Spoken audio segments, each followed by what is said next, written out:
So for today's video is magbublog tayo about sa mga gifts na natanggap ko and mga gifts na ni-wish ko sa birthday ko nung nakaraang mga araw or nakaraang linggo. So mahina na yung boses ko because everyone's here is sleeping, so hindi ko pwedeng lakasan yung boses ko ng sobra. So ngayon mag-unboxing lang tayo ng mga gamit na pinili ko para sa sarili ko at regalo ko sa birthday ko at yung mga natanggap ko. So what's up guys, welcome to my vlog and nice to see you again in this vlog. And sana tapusin nyo yung video para makita natin lahat ng mga natanggap kong gift and mga ni-wish kong gift. So masaya naman yung birthday ko kasi nabili ko lahat and na-enjoy ko talaga siya, tsaka available lahat ng friends ko maliban lang kay Arian because meron din siyang lakad nung araw na yun nung nasaktan pa. So ngayon is magbablog tayo. It's already 9 o'clock here and tulog na yung mga tao, so hindi ko pa nila kasi yung boses ko kaya meron tayong phone dito para sa recording. So let's go.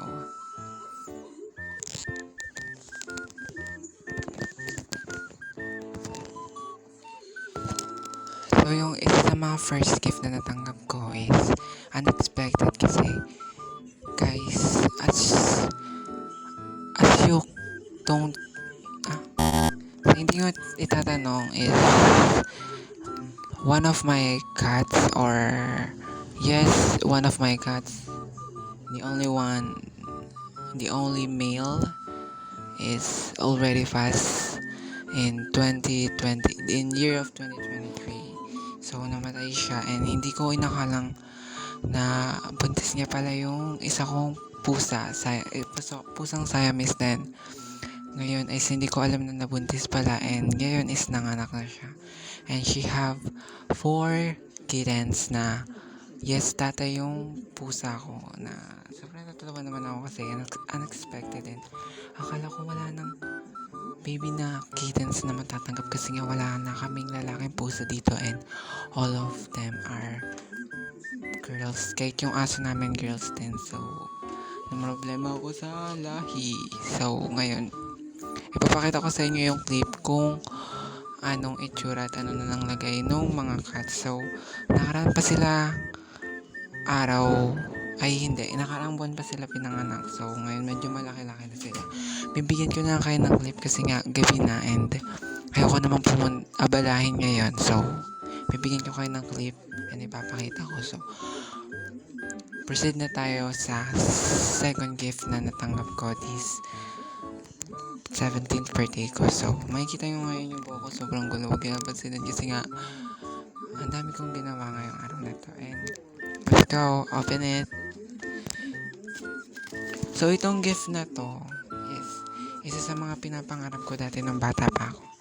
Actually nauso siya dati is 2020 I think, and sapatos siya guys, and hindi ko pa alam dati kung paano mag-ipon kasi nga panay ako gastos. So ngayong lumaki na ako is natuto na ako mag-ipon and nakakapagtabi na ako sa pera para sa mga bibiling ko and emergency ko. So ngayon birthday ko is yes, nabili ko yung kaisa-isaan kong gift na dati ko pa gusto. So papakita ko na sa inyo. So ito siya, Converse, as you can see.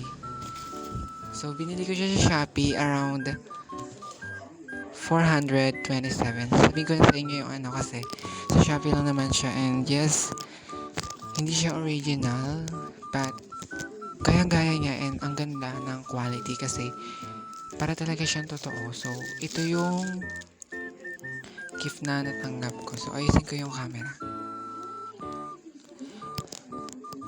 So ito yung gift na natanggap ko. Binili ko pala sa sarili ko. Mali.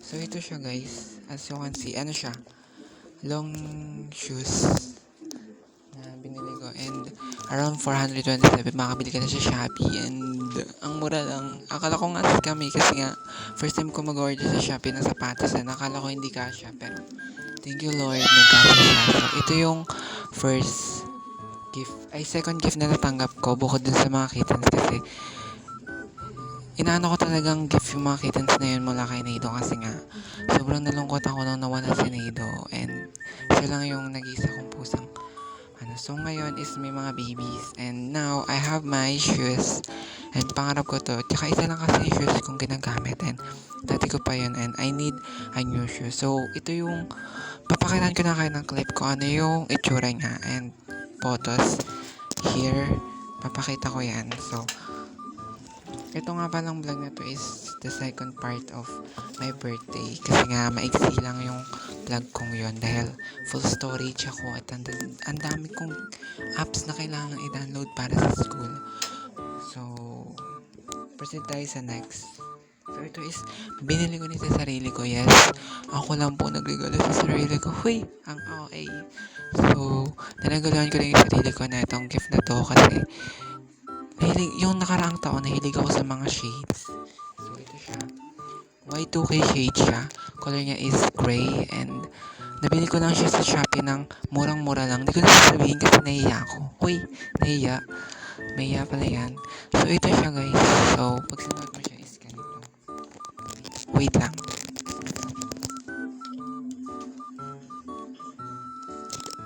So ganito, so hindi ko alam kung bagay sa akin kasi nga nagmumukha akong tutubig.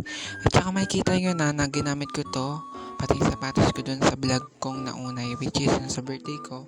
Dito ko ilalagay yung thumbnail and yung link, panoorin nyo na lang kung hindi nyo pa napapanood. So, nagamit ko na siya, tsaka ng mga kaibigan ko kasi nga, ewan ko, naisipan kong mag-vlog pa ngayon. So, this is the third gift na natanggap ko na galing din sa sarili ko and I'm so happy sa last gift na natanggap ko. Actually, pang third, I have 5 gifts na natanggap and kahit mura lang siya, na-appreciate ko siya kasi nga, ano talaga ako, kahit anong bagay na-appreciate ko. So, ito yung fourth gift na binigay sa akin. So, yes, binigay na sa akin to. Ito lang yung pin na to. Yes, Taylor Swift. So, sa mga nakakanood ng first na video ko sa birthday ko is sinabi ko doon na mahilig ako kay Taylor Swift. Yes, and dinagaluan ako ni Ate Marian Bedjo ng Taylor Swift pin. So, ito is All 12 Red album and ito yung kanta niyang Red. So, itong wallet na to, dati pa to, binigay lang rin sa akin. So, ito yung pinakaregalo. So, sobrang na-appreciate ko kasi nga, alam niyo, favorite ko si Taylor Swift. So, nabili ko lang rin to nung birthday ko. Pinilan niya ako to ng, hindi ko alam, basta binilan niya lang rin ako. So, proceed tayo dun sa last gift na natanggap ko, which is binigay sa akin ni Mama and hindi ko alam na mapipili ko siya and yes, nahilig ako sa music and gusto kong mag-aral ng gitara. Yes, gitara po ang niregalo sa akin ngayon and ipapakita ko na lang ang clip kasi nga hindi ko na maayos yung cellphone ko. So, ito siya. So, binili ko na rin to lahat sa Shopee and bawat click ko is kinakabahan ako. Sobrang kinakabahan ako kasi nga hindi ko alam kung ma-scam ba ako. Tsaka, nalaki kasi yung pera nung binitawan ko dito. So, hindi ko na lang ibibigay yung presyo kung magkano bili ko dito. Basta, nabili ko to sa Shopee guys. And, kung gusto nyo bumili ng gitara, ilalagay ko na lang rin yung link kung gusto nyo lang rin bumili. And, doon is legit. So, hindi ko siya ini-endorse or sinasabing legit na siya. Pero, ang ganda ng quality ng gitarang.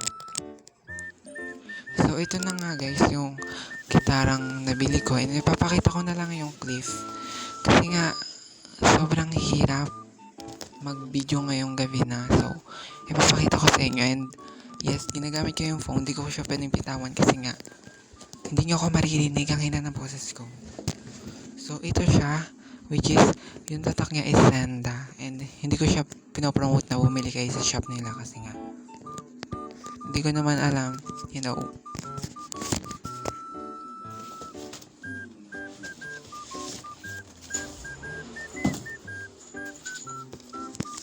dito pala sa binili ko is may freebie siya. Meron siyang bag ng gitara. So, itong gitarang binili ko is 38 inches to 41 inches. Yes, maliit lang po siya. For beginners lang talaga. So, gusto ko mag-aral ng gitara. So, ito yung freebies niya. May freebies siyang tali, which is yung sinasabi dito pag mag-gitara ka. And meron din siyang ipit. At saka, hindi ko na ipapakita sa inyo guys. Meron siyang dalawang ganun. Hindi ko alam tawag dito. May dalawa siyang ganito. And may dalawa rin siyang free na string. Kung masisira yung string nyo, meron pa kayong another string. And ito pala yung color ng gitara. So, hindi ko pa siya nagagamit kasi nga ibigsag ko talaga siya. And gusto ko siyang i-unbox sa inyo. So, ipapakita ko na lang yung clip nung pag-unbox. So, ito pala siya. 38 inches siya. And totally hindi talaga ako marunong mag-gitara. Pero dati nag-aral ako and nawalan ako ng gana kasi nga sobrang hirap. And ngayon, willing na akong matuto ulit mag-gitara. And I wish na matuto na ako this year kasi nga ang hirap talaga nung nakaraan. And nahirapan din ako yun kasi mahaba yung nails ko yun. At saka mahaba kasi ako magpahaba ng kuko. And sa tingin ko ito yung self-defense ko. Huy, self-defense. So, ayun guys, papakita ko na sa inyo mga clip and I hope you enjoy this vlog.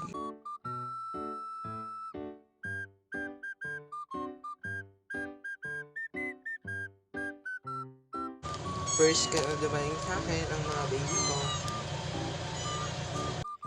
Hi baby, yes. So guys, this is the gift that I got. Oh my god, for me this is a gift. So, andito sila ngayon sa carton. And may kita niya sobrang dumi kasi hindi pa pinapalinis ng mama niya. Ayaw pa kami palapitin ng sobra sa baby niya. And I understand naman. So, ito yung mga babies guys. 4 sila and all of them is malulusog. But may kuto nga lang sila. OMG. So, sila yung mga anak ni Nino. And I have pre-cuts pa na ipapakita pa sa inyo kasi nga dalawang nanganak na po sa amin na sinasabi kong regalo sa amin. So, ito sila. Hi baby!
Ayun guys, papakita ko na sa inyo mga clip and I hope you enjoy this vlog.